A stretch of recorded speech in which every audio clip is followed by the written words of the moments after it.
He thought he hit the jackpot. The day my mother passed away was the hardest day of my life. The day my husband filed for divorce was the second. And somehow, both days were connected in ways I never could have imagined. My mother, Eleanor Whitmore, was a brilliant woman. She built her real estate empire from nothing, transforming modest investments into a multi-million-dollar portfolio across 3 states. She was disciplined, intelligent, most importantly, sawetnas, observant. She trusted carefully and loved fiercely. When she died after a long battle with cancer, I was devastated. I wasn't thinking about money or inheritance. I was grieving the woman who raised me to be strong, independent, and self-sufficient. At least, I thought I was strong. Until 2 weeks after the funeral, when my husband Daniel sat across from me at our kitchen table with an expression I had never seen before.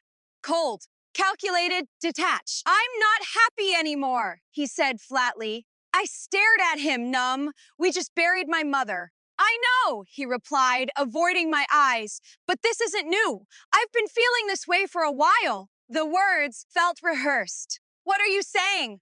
I whispered. "I'm filing for divorce." Just like that. 10 years of marriage reduced to a calm announcement over untouched coffee. I was too stunned to argue, too exhausted to fight. I signed the preliminary paperwork a week later, still trying to understand how my life had unraveled so quickly. Then came the second betrayal. 3 days after Daniel moved out, my best friend of 15 years, Samantha, stopped answering my calls. She ignored my texts. At first, I assumed she was busy. Grief does strange things to communication. Then I saw them together at a restaurant downtown, sitting close, laughing, his hand resting on hers in a way that was far too familiar. The realization hit like ice water poured over my head. It wasn't just divorce. It was replacement. Within a month, Daniel had made their relationship public. Social media photos, weekend trips, romantic captions about finding true happiness. Friends who once filled my house now filled theirs. The humiliation was suffocating. And then the inheritance was finalized. My mother's attorney called me to his office 6 weeks after her passing. I walked in expecting paperwork, legal language, signatures. What I didn't expect was the size of the estate. "Your mother structured everything through a family trust," the attorney explained. "After taxes and liquidations, your total inheritance amounts to approximately $12 million. $12 million. I felt dizzy. I had known my mother was successful, but she never discussed specific figures. She always said, security matters more than display. I left the office overwhelmed but grateful. It was never about the money, but it was comforting to know her life's work was now mine to protect. Apparently, Daniel found out quickly. 2 days later, he called. "I heard about the inheritance," he said, his tone noticeably different than during our divorce conversation. Warmer, interested. "I'm sure you did," I replied calmly. There was a pause. "I've been thinking," he continued, "maybe rush things. 10 years is a long time to throw away. We built a life together." I almost laughed. "No," I said evenly. "You threw it away." His voice sharpened slightly.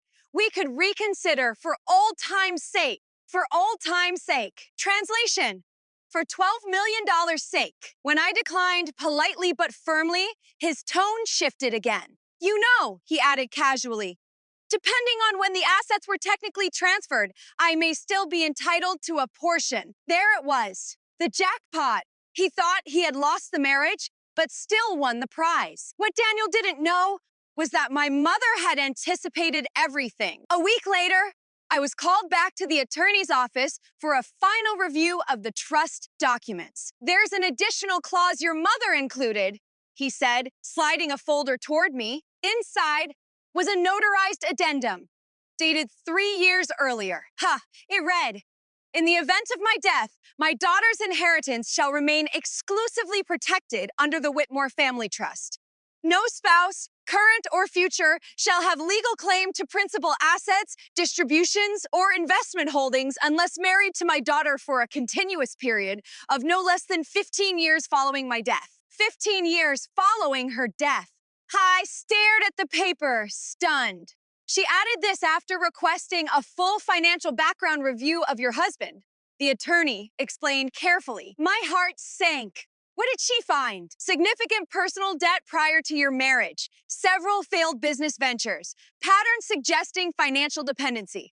My mother had seen what I refused to see. Daniel hadn't married a woman. He had married stability. And when he believed a greater fortune was within reach, he discarded me for what he thought was a faster route. Except there was no route. The trust made sure of that. Legally airtight, untouchable. When Daniel's lawyer eventually contacted mine, any illusion of entitlement disappeared quickly. The inheritance had never entered marital property. It had never touched our joint accounts. It had never legally been his to pursue. The case dissolved before it began. As for Samantha, her silence spoke volumes. When it became clear there was no financial windfall attached to Daniel, their glamorous photos slowed. The vacations stopped. The captions disappeared. 6 months later, I heard they had separated. Apparently, jackpots lose their shine when the numbers don't add up. But the real victory wasn't financial. It was clarity. For months, I had questioned myself, wondered what I lacked, why I wasn't enough. The truth was simple. I was never the problem. I was the investment. And when the expected return shifted, they both pivoted. My mother had always told me character reveals itself in opportunity. Daniel and Samantha had revealed theirs, but so had she. Even in death, my mother protected me, not just from financial exploitation, but from a lifetime of manipulation. Her foresight gave me something more valuable than money: freedom. Freedom to rebuild without fear. Freedom to trust my instincts. Freedom to choose relationships based on loyalty, not leverage. Today, I manage the Whitmore portfolio myself. I expanded the charitable foundation my mother quietly funded for years, supporting women rebuilding their lives after financial abuse and divorce. Sometimes I sit in her old office, looking at the city skyline she once dominated, and I smile. Daniel thought he hit the jackpot when he left me for my best friend. But the truth is, the real fortune was never the money. It was the lesson. And thanks to my mother, I learned it before it cost me everything.